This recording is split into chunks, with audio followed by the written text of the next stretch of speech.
નમસ્કાર, હું છું ગોપી ગાંગર અને આપ જોઈ રહ્યા છો નિર્ભય ન્યૂઝ. આપણી સાથે અત્યારે સુરતથી એડવોકેટ મેહુલ બોગરા જોડાયા છે, કારણ કે ગોંડલના વિવાદને લઈને મેહુલ બોગરાનું એક નિવેદન આવ્યું અને મેહુલ બોગરાએ કીધું કે ગોંડલમાં કાનૂન અને વ્યવસ્થાની હદ પૂરી થઈ જાય છે.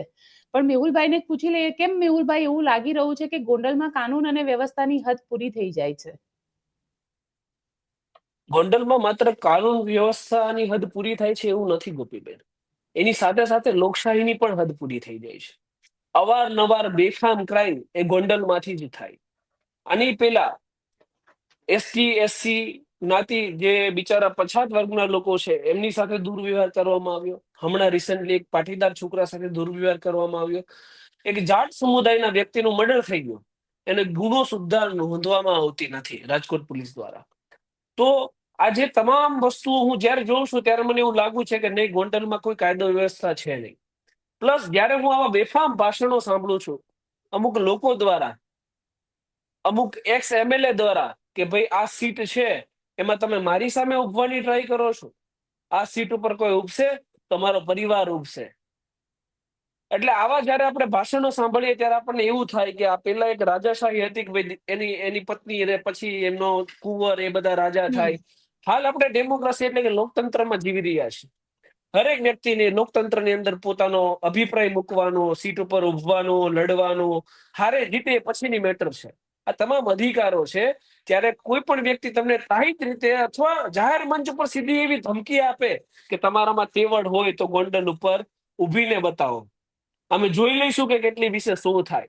ત્યારે આપણને મહદઅંશે એવું થાય કે નહીં, ગોંડલની અંદર કોઈ પણ પ્રકારે લોકતંત્ર છે જ નહીં, ગોંડલની અંદર કોઈ પણ પ્રકારે કાયદો વ્યવસ્થા છે જ નહીં ગોપીબેન. પણ ગૃહમંત્રી હર્ષ સંઘવી કહે છે કે કાયદામાં રહેશો તો ફાયદામાં રહેશો. તો શું ગોંડલમાં એ નિયમો નથી લાગુ પડતા? કદાચ એવું બનતું હોય કે હર્ષ સંઘવીજીના જે પણ આ ફાકા ફોજદારી બયાનો છે એ ગોંડલની અંદર એમનું બુલડોઝર પણ યુટર્ન લઈ લેતું હશે. ત્યાં લગભગ એમનું કોઈનું ચાલતું નથી, મને એવું લાગે છે. કારણ કે જો એક નિષ્પક્ષ અને કાયદા અને બંધારણના સંદર્ભમાં હાલતા ગૃહમંત્રી હોય ને, તો સૌથી પહેલા ગોંડલમાં પ્રોસિડિંગ થવી જોઈએ. ગોંડલમાં શું પ્રોસિડિંગ થવી જોઈએ? કોઈ પણ વ્યક્તિની ફરિયાદ સુદ્ધા નથી લેવામાં આવતી. એટલી બધી ગુનાખોરી થઈ રહી છે.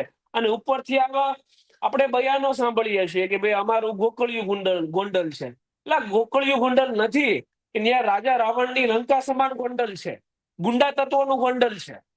ત્યાં કોઈ પણ વ્યક્તિઓ સાથે હિનિયસ ક્રાઇમ થઈ જાય ને તો એની FIR સુદ્ધા નથી લેવાતી. FIR ની અંદર તમે આરોપીના લિસ્ટમાં જોશો ને તો કોઈ ના કોઈ વ્યક્તિઓ આ MLA અને MLA ના પરિવાર સાથે જોડાયેલા જ હોય છે.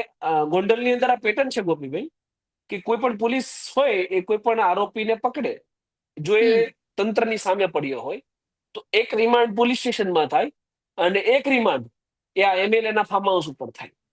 તો આ જો સિસ્ટમ ગોંડલની અંદર પાળી પોષી અને મોટી થઈ રહી છે, તો આ બાબતે ગૃહમંત્રીને સંજ્ઞાન લેવું પડે.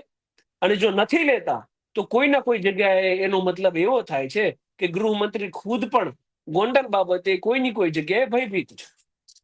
પણ ત્યાંના ગોંડલના ધારાસભ્ય તો ગીતાબા જાડેજા છે અને ગીતાબા જાડેજા જનરલી આ બધા કેસની અંદર દેખાતા નથી હોતા.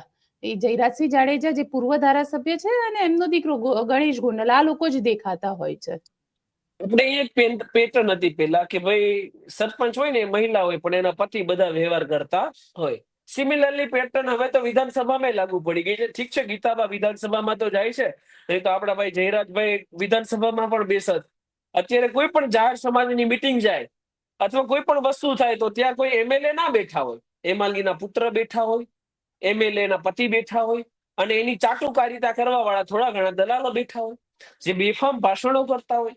અને આ તો હવા હોશિયારીનો મારે ખાસ આપના માધ્યમથી જવાબ આપવો છે કે ઘણા લોકો જેમ કહે છે કે ગોંડલની અંદર પાટીદાર, ક્ષત્રિયો અને બધી જ્ઞાતિઓ એકજૂથ થઈને રહે છે, ગોંડલની અંદર કોઈની તાકાત હોય તો લડીને બતાવે, જીતીને બતાવે, કેટલી વિશેષો થાય અમે બતાવીએ.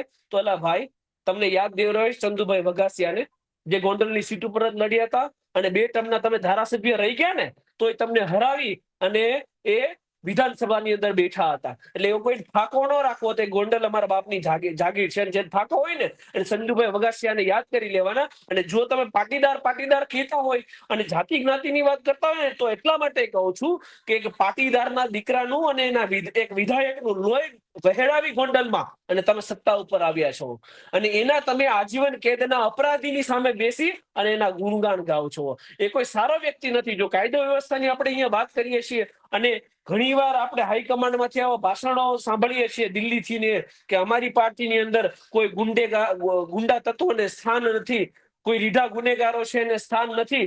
તો આજીવન કેદનો અપરાધી એ શું કરી રહ્યો છે તમારી પાર્ટીની અંદર? એનો છોકરો જે 9 FIR ની પણ દાખલ છે, પિછડા વર્ગને મૂક્યા નથી, ઓબીસી સમાજ હારે મારપીટ કરી છે, જનરલ કેટેગરી પાટીદારના દીકરાઓ સાથે મારપીટ, જાટ સમુદાયના હારે મર્ડરના કિસ્સાઓ છે એના.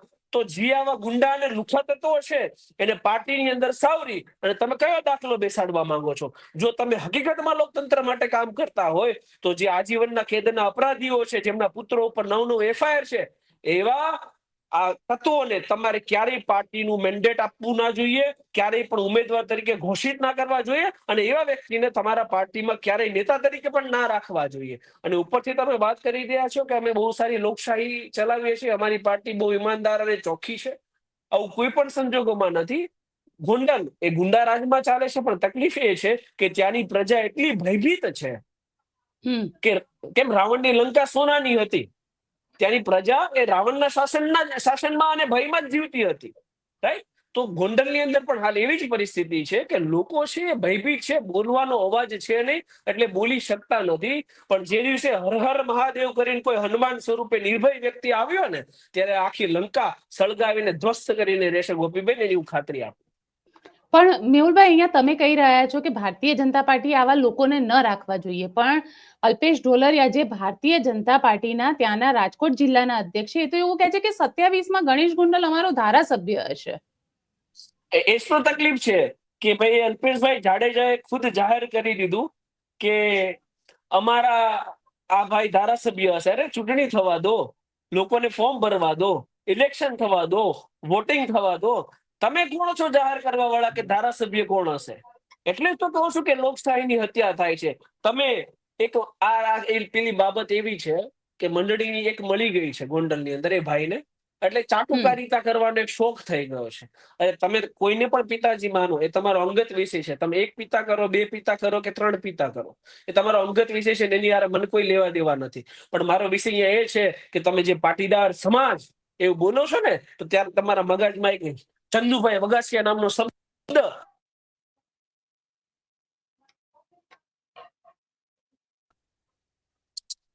જી મેહુલભાઈ, જ્યારે તમે પાટીદાર સમાજ એવી વાત કરો ને તો ચંદુભાઈ વગાસિયા જે એક્સ MLA જેમનું મર્ડર થઈ ગયું, નિર્મમ હત્યા થઈ ને, તો એ પાટીદાર સમાજમાંથી હતા.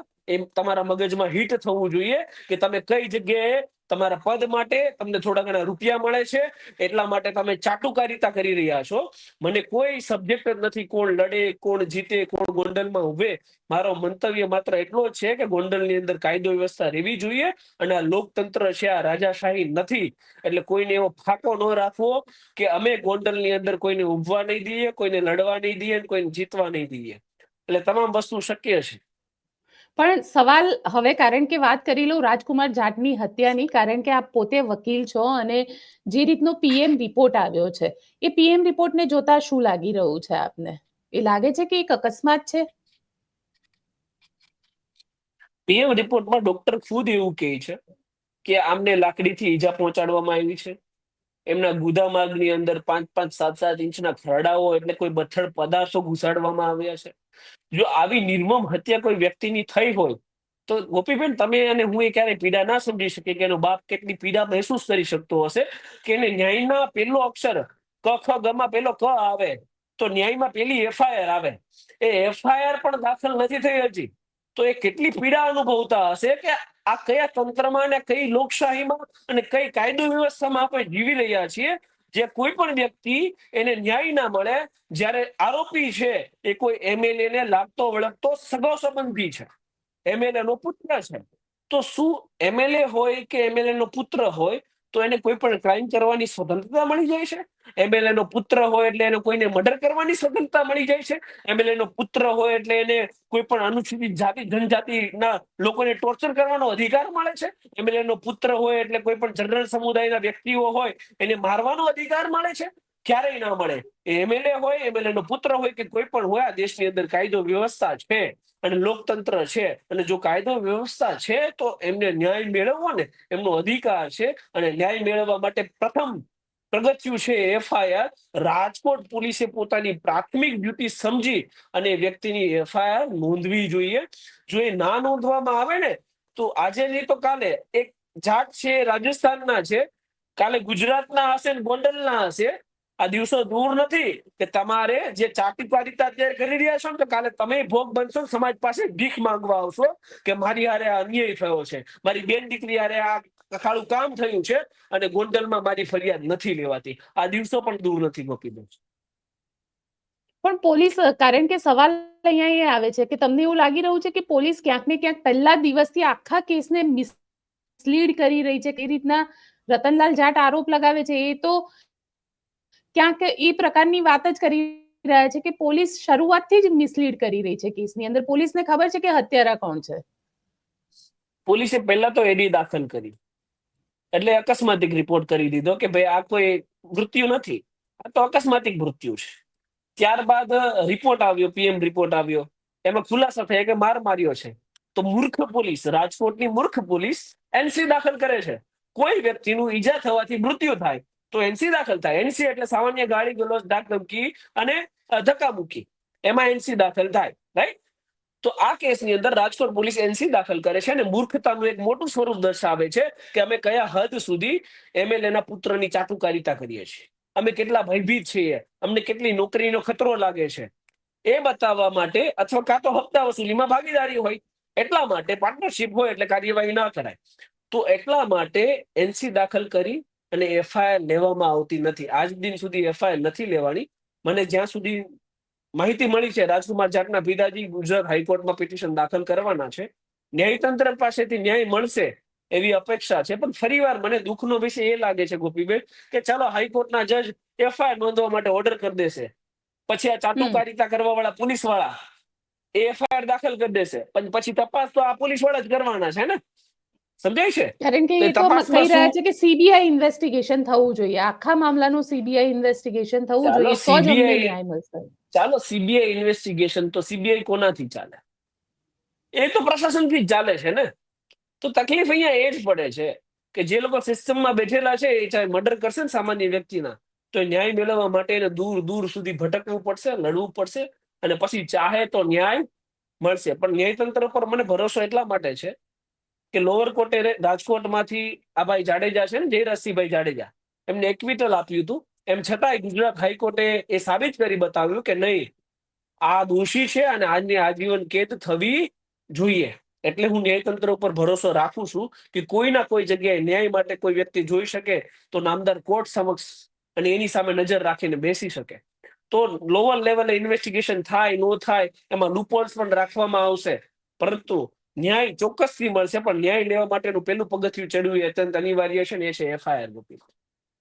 કારણ કે આખા મામલામાં પોલીસ દ્વારા સીસીટીવી તો આપવામાં આવ્યા. જે રીતની વાત જે રતનલાલ જાટ કરી રહ્યા હતા કે અમને ત્યાં આગળ મારવામાં આવ્યા, ગણેશ ગોંડલ અને એના જે મિત્રો હતા તેમના દ્વારા મારવામાં આવ્યો, અને પછી ગણેશ ગોંડલની એક અરજી પણ ફાઇલ કરવામાં આવી, અને ગણેશ ગોંડલની અરજી અજાણ્યા વ્યક્તિઓ અમારા ઘરમાં ઘૂસી આવ્યા એના ઉપર કરવામાં આવી. તમને શું લાગી રહ્યું છે આમાં? ટેબલ ઉપર બેસીને ડ્રાફ્ટિંગ થાય નથી, કારણ કે મારી સામે આવી ઓલરેડી એફઆઈઆર થઈ ગઈ છે, એટલે હું તમને કહી શકું કે ટેબલ ઉપર બેસીને ડ્રાફ્ટિંગ એ રીતે થાય કે જ્યારે કોઈ પણ વ્યક્તિ ફરિયાદી હોય એ ફરિયાદ કરે એટલે એની સ્ટોરી આપણને આઈડિયા આવી જાય કે આની ફરિયાદમાં આ મુદ્દાને લખ્યા છે કે મારો છોકરો આ રીતે આ જગ્યાએ ગયો, આ રીતે એને માર મારવામાં આવ્યો. તો એમાંથી લૂપહોલ્સ ગોતીને પછી કાઉન્ટર ફરિયાદ કરવામાં આવે.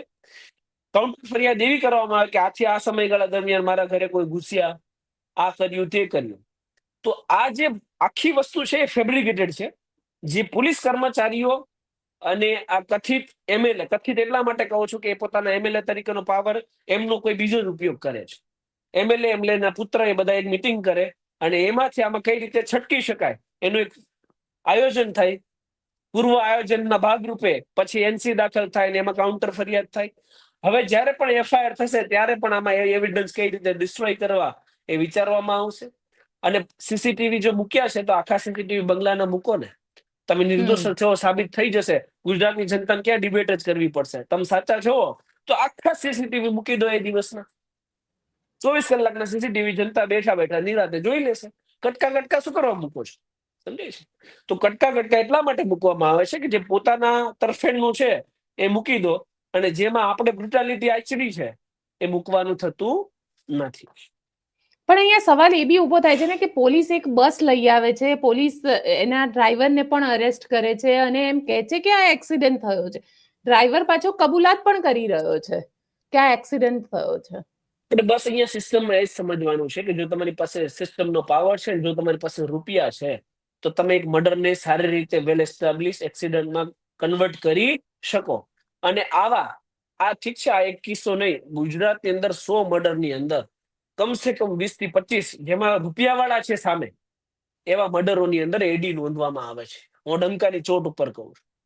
એના ગરીબ પરિવારને ક્યારેય ન્યાય મળતો નથી. કાયમને અકસ્માતમાં ખપાઈ દેવામાં આવે, ડમી ડ્રાઈવરો ઉભા કરવામાં હોય. ડમી ડ્રાઈવરો એવા હોય છે કે જેના ઘરના પરિવારના ગુજરાન બરાબર ચાલતા નથી. એમને 10, 20 લાખ 30 લાખ રૂપિયા આપી દેવામાં આવે કે ભાઈ તું આ આરોપ તારી માથે લઈ લે. એનું કારણ એવું કહું છું કે જો એક્સિડન્ટનો કેસ હોય બેન, કોઈ પણ વ્યક્તિ જેલમાં જાય તો બેલેબલ ઓફેન્સ, એના સીધા 24 કલાકમાં જામીન થવાનું, જેલમાં તેને રહેવાનું નથી.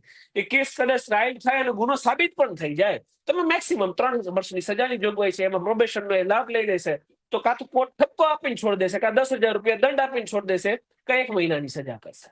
રાઈટ? તો જો આવા નાના કાયદાઓમાં ગુનો નોંધી દેવામાં આવે ને વ્યક્તિને 10-15 લાખ રૂપિયા મળી જાય તો એ ક્રાઇમ પોતાના માથે લઈ લેવાનો છે. એમાં ક્યાં મોટી વાત છે? ગરીબ વ્યક્તિ છે. તો આ જે સિસ્ટમમાં બેસેલા લોકો છે એ મર્ડરને કઈ રીતે એક્સિડન્ટમાં કન્વર્ટ કરે ને, એ આ લોકો પાસેથી શીખવા જેવી બાબત છે. અને આ શીખવાની બાબત ના કહી શકાય આમ જુઓ તો, કે તમે જે સિસ્ટમ અત્યારે એસ્ટાબ્લિશ કરી રહ્યા છો ને, એક દિવસ આ દેશના ગોંડલના સામાન્ય લોકોને નડવાની છે. તમે ગોંડલની અંદર ગુંડા રાજ કઈ રીતે એસ્ટાબ્લિશ કરો ને, એની સિસ્ટમ એસ્ટાબ્લિશ કરી રહ્યા છો. કારણ કે ગોંડલની અંદર, અને જે રીતે આ આખી ઘટના, પહેલા એક ઘટના ઉપર જ વાત કરી લઉં, કારણ કે જે પ્રથમ રિપોર્ટ હતો, એટલે ફર્સ્ટ પીએમ જે કરવામાં આવ્યું, એના બાદ ફોરેન્સિક પીએમ કરવામાં આવ્યું. ફોરેન્સિક પીએમ ની અંદર આ બધી જ વસ્તુ સામે આવી, પણ પહેલું જે પીએમ કરવામાં આવ્યું, ના એનો રિપોર્ટ આપવામાં આવે છે રતનલાલ જાટને, ના એના જે અમુક ડોક્યુમેન્ટ્સ હોય જેના આધારે હાઈકોર્ટની અંદર જવાનું હોય એ નથી આપવામાં આવતા. છેલ્લા 7 દિવસથી સતત પોલીસ ધક્કા ખવડાવે છે. છેલ્લે રતનલાલ જાટના વકીલ સામે આવે છે અને એમ કહે છે કે અમને ધક્કા ખવડાવી રહ્યા છે. તમને શું લાગી રહ્યું છે કે સિસ્ટમમાં આવું જ ચાલે છે કે આ સિસ્ટમ સુધારવાનું નામ નથી લેતી? સિસ્ટમમાં આવું જ ચાલે ને. એનું કારણ એ છે કે તમે 100 કલાકમાં યાદી બનાવવા માટે, લિસ્ટ બનાવવા માટે ઓર્ડર કરી શકો છો. ગરીબ વ્યક્તિના મકાન ઉપર બુલડોઝર ફેરવવા માટે ઓર્ડર કરી શકો છો. કોઈ હવેલી ઉપર બુલડોઝર ફરી શકે છે એમ ગોંડલની અંદર? નહીં ફરે ક્યારેય. તમે આ કઈ સારો માણસ છે ભાઈ ગણેશ ગોંડલ? 9 એફઆઈઆર છે. કેમ રીઢો ગુનેગાર ના કહેવાય એને? હરેક વર્ગના લોકોને એને ત્રાસ આપ્યો છે, મારપીટ કરવો એનો પૈસો છે, ફાર્મની અંદર એ રિમાન્ડ લે છે, પોલીસ તરીકેના તમામ પાવર એ પોતે જાતે રાખે છે. તો કેમ એનું લિસ્ટમાં નામ એડ કરી દો? કેમ નથી થતું એના લિસ્ટમાં નામ? તો હું તો દેખો, હું બેબાક છું, મને કોઈ ફરક નથી પડતો. જેને ગોંડલ થી અહીંયા આવવું હોય, કઈ કરી લેવું હોય, સ્વતંત્રતા છે, મને કોઈ ફરક નથી પડતો. એક દિવસ મૃત્યુ આવવાનું છે, નિશ્ચિત છે. તકલીફ અહીંયા એ પડે છે કે કોઈના કોઈ જગ્યાએ સિસ્ટમ જ આવા ગુંડાઓને પાળી પોષીને મોટા કરે છે, અને મોટા થઈ અને મન ફાવે એવું કામ કરે ને, ત્યારે પછી એવું કહેશો તમે કે કાયદો વ્યવસ્થા આપણા હાથમાં નથી, આપણા કંટ્રોલની અંદર નથી. અરે આવા ગુંડાઓને પહેલેથી ડામવાનું કામ કરવાનું હોય છે. આવા ગુંડાઓને તમે એમએલએ ની ટિકિટ આપી અને એને કદાચ એમએલએ બનાવીને તમે સાબિત શું કરી દેશો આ કે ભાઈ ગુજરાતની અંદર આવા ગુંડાઓ છે અને અમે પાર્ટીની અંદર સ્થાન આપીએ છીએ? ટૂંકમાં મારે અહીંયા 100 વાતની એક વાત એવી કેવી છે કે તમે હમણાં પીએમ રિપોર્ટની વાત કરી, પોલીસ આ નથી આપતી, પેલું નથી આપતી. અરે એ ક્યાં પ્રશ્ન જ આવે છે? પેલો પ્રશ્ન તો કોગ્નિઝેબલ ગુનાની એફઆઈઆર નો પ્રશ્ન આવે છે. હા, પ્રશ્ન એ છે કે હું કહું છું કે ગોપીભાઈને મર્ડર કર્યું છે ને એક ડેડ બોડી સામે પડી છે, રાઈટ, જે તમારા ફાર્મ હાઉસ ની આજુબાજુમાંથી નીકળી છે, તો તમારી સામે એફઆઈઆર દાખલ જ કરવાની હોય પોલીસને. પછી કદાચ તમે નિર્દોષ હશો, પુરાવા નહીં મળે તો સમરી બી ફાઇલ કરીને તમને છોડ દે કે ભાઈ ખોટી ફરિયાદ છે. તો પેલા ગુનો તો દાખલ કરો. કેમ એમએલએ નો પુત્ર છે તો એફઆઈઆર જ દાખલ નહીં થાય? આવું ભાઈ સિસ્ટમની અંદર. તો ક્યાંનું લોકતંત્ર છે, ક્યાંની કાયદો વ્યવસ્થા છે? અને જો ભારતના બંધારણની ધારા 14 એ કાયદો વ્યવસ્થાની સમાનતા, ઇક્વાલિટી બિફોર લો તમને આપતી હોય તો આ ધોઈ પીવાની સ્વતંત્રતા છે. શા માટે સ્વતંત્રતા છે? અને કયા બંધારણની અંદર આપણે રહીએ છીએ? આ બધા મંત્રીઓ છે, ટંકોરીઓ અત્યારે માયક સામે આવી જાય મીડિયાના એટલે વગાડે છે કે અમે આમ કરી લેશું, ફલાણું બુલડોઝર ને લિસ્ટ બનાવી દઈશું. તો તમે જે સંવિધાનના શપથ લો છો કે અમે સંવિધાનને સાક્ષીમાં રાખી અને એવું કહીએ છીએ કે હરેક વર્ગના લોકોને એક સમાન ન્યાય કરીશું, તો ક્યાંના સમાન ન્યાયની તમે વાત કરી રહ્યા છો? ખાલી તમારે વાર્તા વિલાપ કરવા છે. તમે જે સિસ્ટમમાં બેઠેલા છે એ લોકોને બચાવવાનું કામ કરે છો. એ ચાહે અમરેલીની ઘટના હોય, દીકરીનો વરઘોડો નીકળ્યો હોય, એ ચાહે વસ્તાપુરમાં ચાલો વરઘોડો દોડાઈ તાત્યા તોડી નાખ્યા, હમણાં ખુલ્લેઆમ મર્ડર થયું કાલે ફરીવાર. તમે શું દાખલો બેસાડી લીધો અમદાવાદની અંદર? લાઈવ મર્ડર થયું, રોડ ઉપર મર્ડર થયું. પછી તમે કાયદો વ્યવસ્થાની વાત કરે છો તો આ ગોંડલમાં જાટ પરિવારનું મર્ડર થયું, એમાં તમે એફઆઈઆર સુદ્ધા નથી લેતા. તો કેના હોમ મિનિસ્ટર? મને તો એ નથી સમજાતું. હોમ મિનિસ્ટર ખાલી ગરીબ લોકોને ઉત્પાદિત કરવા માટે હોમ મિનિસ્ટર છો તમે? ગરીબ લોકોના ઘર પાડી નાખવા માટે હોમ મિનિસ્ટર છો તમે? તમે હોમ મિનિસ્ટર છો ખરા અર્થમાં, જો તમે મર્દ હોય, ખરા અર્થમાં તમે કાયદો વ્યવસ્થા જાળવતા હોય તો હરેક વ્યક્તિને સમાન પેરેલલ જોવો પડે ને હરેક વ્યક્તિ માટે સમાન ન્યાય કરવો પડે. ગોપીબેન, પણ ભાજપના નેતા હોય છે ત્યારે સમાનતા બધી જતી રહેતી હોય છે મેહુલભાઈ. તકલીફ તો એ પડે છે કે ભાજપનો પોલિટિકલ વ્યક્તિ છે એટલે ફરિયાદ નહીં થાય. બાકી કોઈ ગરીબ વ્યક્તિ હશે તો સીધી ફરિયાદ થઈ જશે, એ પણ પોતાના સીન સપાટે રાખવા માટે. બાકી ગરીબ વ્યક્તિની પોલીસ સ્ટેશનમાં ફરિયાદ નથી લેવાતી. અને આ 9 એફઆઈઆર હું ઓફિશિયલ આંકડો કહું છું પેલા ગણેશભાઈ સામે. બાકી કેટલી એફઆઈઆર લેવાની નથી અને કેટલી એફઆઈઆરમાં સમાધાન થઈ ગયા. તો આ એક રીઢા ગુનેગાર છે જેને 50-50, 60-60 હિનિયસ ક્રાઇમ કરેલા છે. પણ ઠીક છે, પોતાની એક પેઢી બનાવીને રાખી છે, પોતાનું એક ગોંડલ તરીકે રજવાડું બનાવીને રાખ્યું છે કે ભાઈ ભલે લોકશાહી હોય પણ તો અહીંયા તો અમારા પુત્રો જ બનશે. અને મોદી સાહેબ અવારનવાર કહે છે ને એટલે માટે તો દુઃખ થાય. આ હિપોક્રસી છે, આ બેવડું ધોરણ છે. તમારે અહીંયા પગ રાખવો છે, અહીંયા પગ રાખવો છે. મોદી સાહેબ જો રાહુલ ગાંધીને એવું કહેતા હોય કે આ કોઈના બાપ દાદાની જાગીર નથી, કોઈ વ્યક્તિનો દીકરો કે એનો દીકરો એ પોલિટિક્સમાં આવી શકશે નહીં, આ વંશવાદ ચાલશે નહીં, તો આ વંશવાદ નથી તો શું છે? અહીં મારો દીકરો, મારી પત્ની, એનો દીકરો એ એમએલએ બનશે તો આ તો વંશવાદ જ થઈ ગયો ને, આ તો રાજાશાહી થઈ ગઈ ને. તો પછી બેવડું ધોરણ ચાલવા પાત્ર નથી.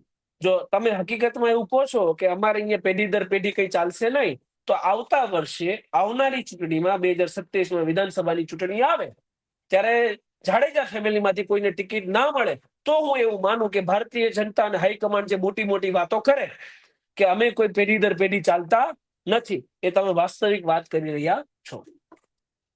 બિલકુલ મેહુલભાઈ, આપ અમારી સાથે જોડાયા તેના માટે આપનો ખૂબ ખૂબ આભાર. ધન્યવાદ.